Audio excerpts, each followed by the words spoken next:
Bus stop racist versus mod. Let's. All right, it's going. All right. Hey guys, this is Mighty with friend of a vibe and good guy. We are gonna have a debate on whether we should have a state or not. Good guy will argue in favor of having a state, and friend of a vibe will argue against. And I'll be the moderator. I will try to, if needed, I will mute anyone who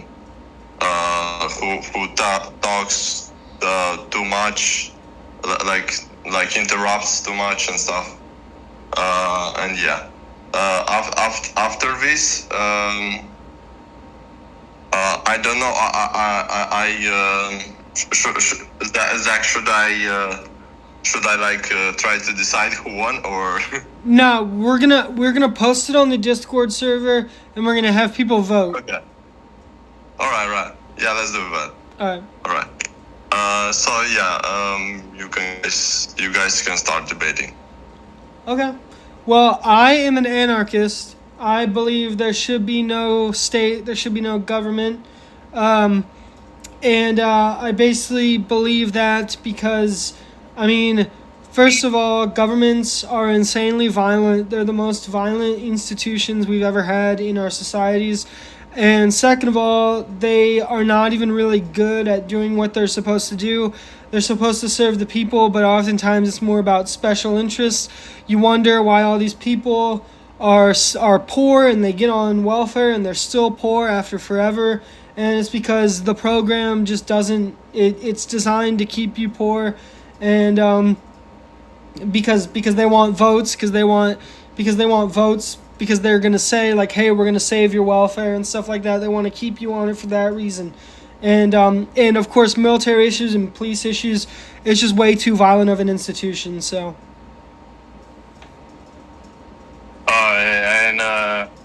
So I'm saying that anarchy is not only an unsustainable position, but it's worse than picking a bad government because you're going to get probably a worse one. Full disclosure, I'm a nationalist, but yeah, if you don't pick a government, and if you don't have a government, you're gonna get given a government, and that's because, much like most things in nature,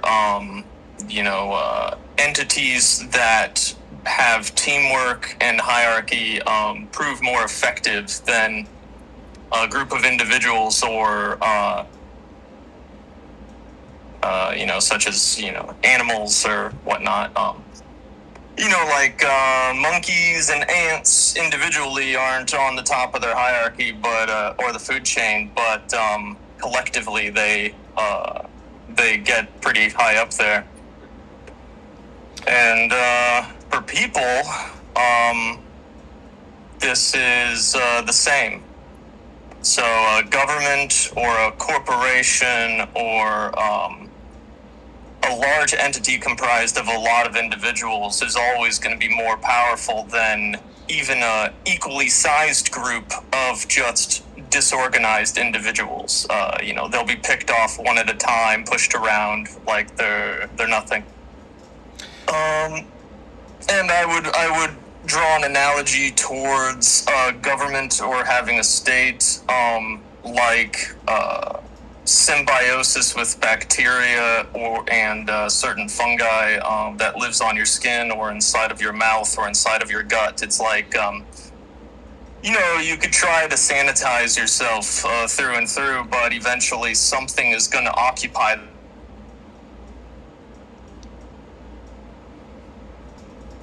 Did you mute him?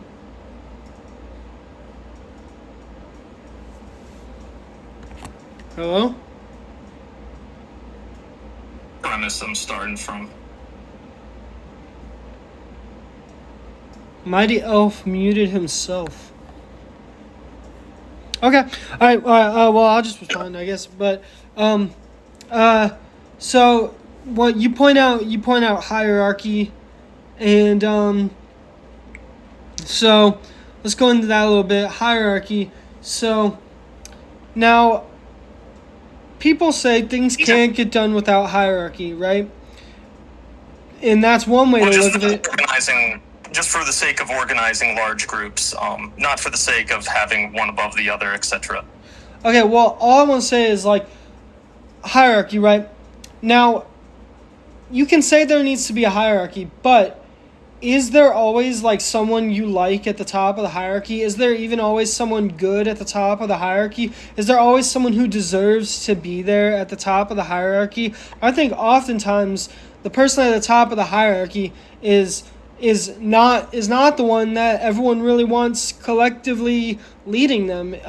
It's I mean, take it at like a corporation and like your boss. You don't in the current corporations we work in, you don't get to elect your boss, so that hierarchy is forced upon you, and people have plenty of problems with their boss. So now the model I'm advocating for is, I'm not saying we don't have leaders for anything. I'm not saying we don't have leaders. I'm saying everything operates purely on democratic principles, and that leader may be a leader for a certain period of time, and then they go back to their original position. It's not a permanent position, and it's democratically decided. So whoever deserves to be on top of the hierarchy gets to be on top of the hierarchy. So, Isn't that a democratic republic? well, I mean, I don't believe in political democracy. I believe in completely economic democracy. So I believe in democracy in the workplace. I believe in worker co-ops, consumer co-ops, stuff like that, unions, stuff like that. I mean, in my version, the union would be more like a syndicate from syndicalism type stuff like that. But what I'm trying to say is, I believe that if we have a democratic economy, we don't need political democracy whatsoever. You could get rid of governments. You could just have... Your mic cut out.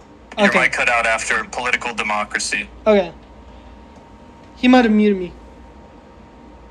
No, it just cut out like your voice. Well, okay, thingy. so to make it quick and simple, I believe if we have economic democracy, we have no need for political democracy. So if you have a democratic economy, there's no need to have a government anymore, even if that government is democratic. I mean, if the whole economy is democratic, why do you need a government anymore? I would say that would have the same issues that anarcho-capitalists have, which is like, let's say, okay, you get rid of the government, and then all you have is, these economic entities. Well, then you're going to have corporations, and those corporations are going to grow larger and gain more influence, and then eventually you're just going to have this. It's not going to be quite like balkanization, but not quite like what's the term for warlords and all that, feudalism. But it's going to be having elements of both, where instead of having a government, now you have these large corporations that probably work with each other in some respects when it's beneficial, backstab each other in respects when it's beneficial, and essentially you're just going to have a bunch of different governments that you're going to have to deal with, or in the worst case, only one to deal with in your specific region. And then from there, it's worse, because instead of having a balancing of powers between government and corporation, which I know it doesn't feel like that right now in our current system, but there is a bit of balancing of interests going on, because when so many people are looking at the pie, deciding what to do with the pie, you don't have anything crazy happening with the pie. It's just everyone deciding, a different. There's all these different interests, right? And sometimes their interests converge, sure, but. Well, I think. My bad. That's pretty much it. I was just gonna wrap up the point, but I think I got the point across. Okay, my bad, but I'll go ahead. I think that it's a common misconception that if you have an anarchist society, all like the biggest companies are going to be the ones that rule over us. I think that if you have free markets, if your anarchist society has free markets, that's going to prevent monopolies, I believe, because there'll be so much competition, so much less barriers to entry. In the current system, the big corporations lobby government to keep the competitors out of the game. You wouldn't have that anymore. There'd be so much more competition, and monopolies may form, but they will not last as long as they would in a statist system, because there's no state to cement the power for them. So you may have brief periods of monopoly that end in a few years due to competition. Is how I think it would work. So you wouldn't have the government be able to do the dirty work of the companies that lobby the government, but what you will have is, I'll put it this way. So you have these corporations that spend lots of money just convincing a few congressmen on appeasing them and maybe befriending them and stuff. Imagine how much money they would spend if they could just buy a McNuke and buy a hired army and then just go literally kill their competition. Like, when there's no government overseeing everything, then it's just feudalism. You're just going to have these corporations do the most down and dirty things possible, things that you can't even imagine, for the sake of power, because there's no consequence. I forget who this quote is from, but it still rings true regardless, is the international politics or geopolitics, and it would be applicable to this fictional country we're creating here, is a bad neighborhood at midnight. These large entities will get away with exactly what they can get away with, and they'll do what they can get away with. It will devolve into feudalism. Well, that's personally what I think of anarcho-capitalism. But the reason I'm a mutualist is because I believe in democracy, and I think democracy is a way to prevent that. If you have a system of sort of like, let's say every company is democratic for both the workers and the consumers, you have like a kind of split power there between workers and consumers, mixed between worker co-ops and consumer co-ops. Maybe not every company, but you have some worker co-ops, some consumer co-ops, and connected by all these syndicates. You know what I'm saying? I think democracy can prevent what you're talking about here, because you know, that just goes against human sensibilities. You know what I'm saying? People are not going to want to vote for that.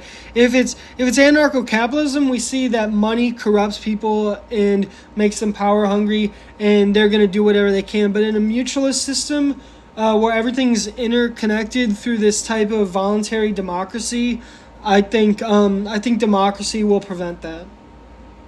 So I would argue human nature is not evil or good. It is a very wide array of behaviors, and it's a wide array of things, right? It's like when the Japanese did the rape of Nanking. I don't think that was government ordered or anything. They just were like, hey, we can just do whatever we want here. And then other instances where a powerful group found out it could do whatever it want, we end up getting, the United States of America and a constitutional republic. So human nature is not, pure evil, and it's not altruistic. But the idea is, how would your democracy enforce anything against these corporations? If sure, in some of these instances, a corporation wouldn't be able to victimize another corporation that's able to make it pay for its actions dearly enough that it would decide not to fight, much like an apex predator like a lion wouldn't want to get into a fight with something that could injure it, because, sustaining an injury in the wild means you can't hunt for yourself and you'll eventually die, or you're risking death, certainly. And in a system such as this, when it's everyone for themselves, it'd be the same effect. So, of course, it's not going to be senseless violence through and through. And a lot of the times, these corporations are going to find a lot of common ground because they found that they would. A lot of systems, the winning move is for everyone to cooperate, surely. But there are going to be times when the shit rolls downhill, so to speak, and that's the times when you're going to wish you had some sort of government that looked out for people without institutional power, or gave them a collective to look out for their interests. But oftentimes the government is not always going to be the good guy. Good guy, you're good guy. That's funny. But the government is not going to always be the good guy. Like the government, say some corporation is abusing some people's rights. You know what I'm saying? If that corporation has connections to people in the government is not going to stop it as quickly necessarily. The government's going to secretly try to support it and make excuses for it and to the public and stuff like that. And so just because corporations are going to do bad things, I don't see how that doesn't happen in the current system. And government often is just making apologies for it instead of doing anything about it. I think it's about having a de-incentive worked into the formula on whether they want to do a thing or not. Okay. Like if they're deciding, it would be profitable to pollute this community over here, let's say that is, and this is something I will, I don't know if hand you is the correct term here, because if you have something like a community, there you go. Now it's going to be more difficult to victimize this group because they are a group. Well, and if there's a sense of community and oneness with a group of people, that's one thing.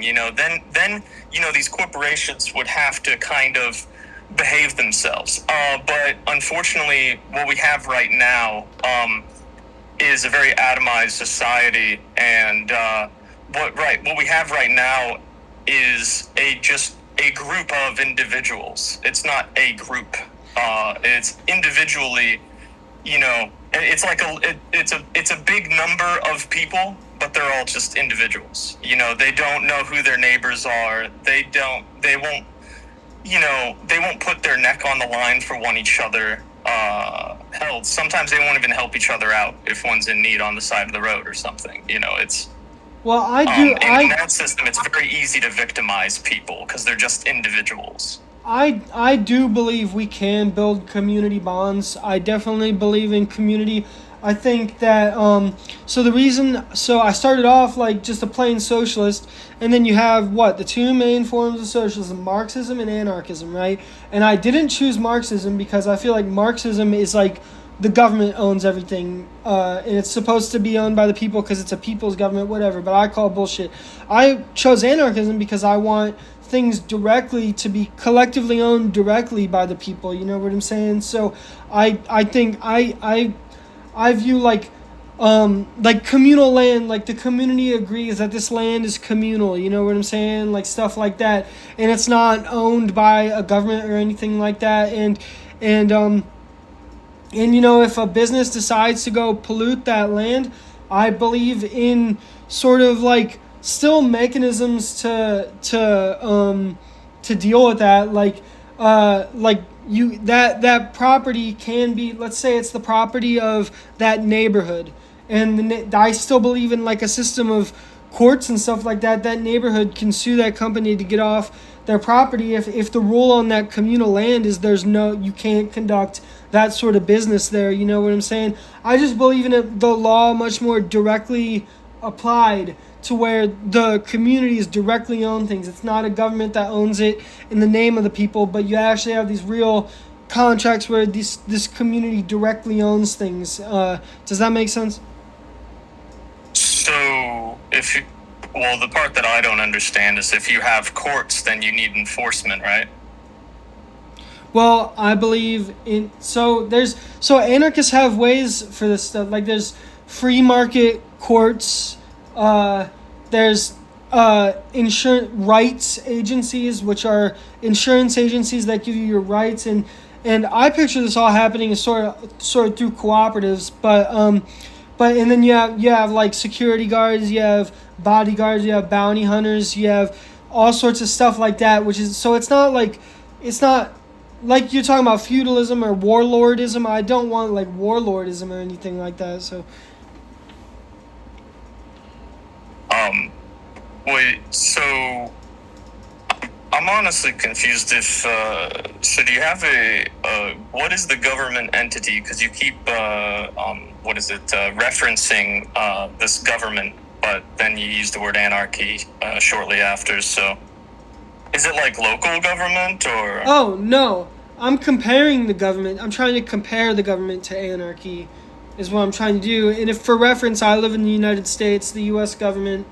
So I'm just trying to compare the U.S. government to, I guess, mutualist anarchism, because I'm a mutualist anarchist. So So I think the big problem that most anarchist ideologies have is what they're not, they aren't proposing a system of governance. What they're proposing is, hey, we all ought to hold these cultural beliefs, which is kind of a whole different realm. I know culture and politics are very closely related, but saying like, hey, it's more of like a thought exercise of like, hey, wouldn't it be nice if everyone just behaved this way, but with no system of enforcement, de-incentives, or incentives by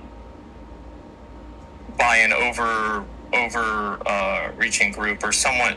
I mean, or.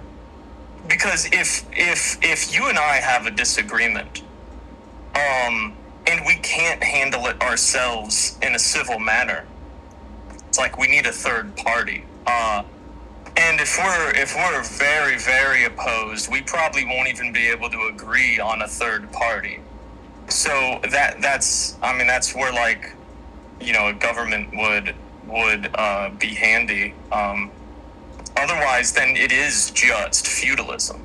It's okay. We are opposed, and we do not have an agreement whatsoever on anything. So I'm just going to count the number of men and guns and machinery that you have, and I'm going to count what I have, and I'm just going to come up with whether I should attack you or not. Or maybe it's like, oh, we're both powerful enough that like, sure, you would win or I would win or whatever, whoever's the shoe-in, but the one left over would be so depleted that they would be slim pickings, or they would be easy pickings for other groups around. That can get you some form of peace for a while. I mean, look how long the global politics has been going with the threat of nuclear war hanging over everyone's head. We've been going on for a little while now, so not long comparatively to human history, but maybe. Okay, so if you look at the current system, I guess U.S. government, what we're talking about, because you're from the U.S., right? Yes. Okay, yeah. You have an American accent, so do I. So us two are from the United States. So that's the government, I guess, our frame of reference. I don't have an accent. I'm not a foreigner. So I would say, like, look at all the crime that takes place in our current system, and can you say that the U.S. government even does like a good job at doing what you're saying the government does? What you're saying the government does? Do you think the U.S. government even does a good job at doing that? I think the U.S. government falls short of your ideal government, and you're arguing for this ideal government. I'm trying to argue the way that governments really are. And if you look at all the crime that happens in the United States, I mean, we're already halfway an anarchist country. I mean, joking. I don't believe in crime, but you know what I'm trying to say. I mean, I think. Well, it's most people would describe it as anarcho-tyranny. It's anarchy, but with selective enforcement and selective rules.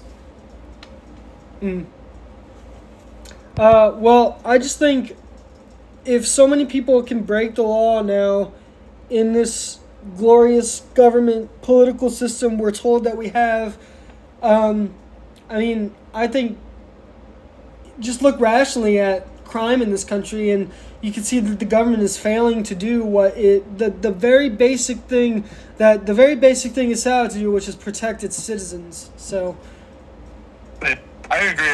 The system we have right now, even if it started nicely, it is currently in a corrupted state. But I would still say, it's like, I don't know, it's like having some incorrect bacteria in your gut. You can take some treatments or whatever that just wipes out everything so that nothing lives, and then whatever comes along next will just populate your gut then, right? And that'll be the gut flora you have. So like even with the bad system we have now, if you were to just power vacuum it right now, I think it would, not to get too hung up on what currently is as opposed to a hypothetical situation, but or a theoretical situation, but for what currently is, with all the different forces we have above us, not even in the government necessarily, like the oligarchy and all these networks and the organized crime and everything, if you were to just power vacuum everything, it would not end up good. In fact, most of the time throughout history, whenever that does happen to a government, it's a very terrible thing for a lot of people. And then shortly after, they typically get a worse system. So that's what I'm saying, like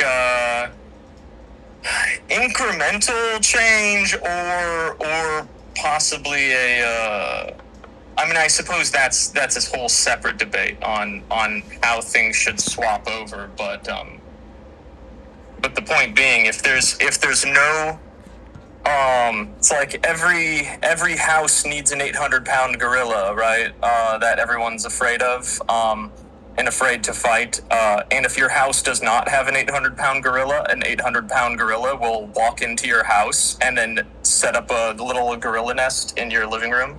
And if you try to stop it, you're gonna have a bad time. So yeah, it's like that's a government. Some people have pleasant gorillas, other people have very unpleasant gorillas, but the point is you get a gorilla. Hey, so I'm sorry. I don't want this debate to be too long because I want people on our server to actually watch the whole thing. We're at 30 minutes now. Do you think 30 minutes is a good length for a debate? I don't know. I think we fleshed out our arguments. Okay. Yeah, so I think maybe if you have a new point, Zach, to argue, maybe you can tell that, but if not, I think we should end it for now. okay, cool. Yeah. All right, we're at 29 minutes and 6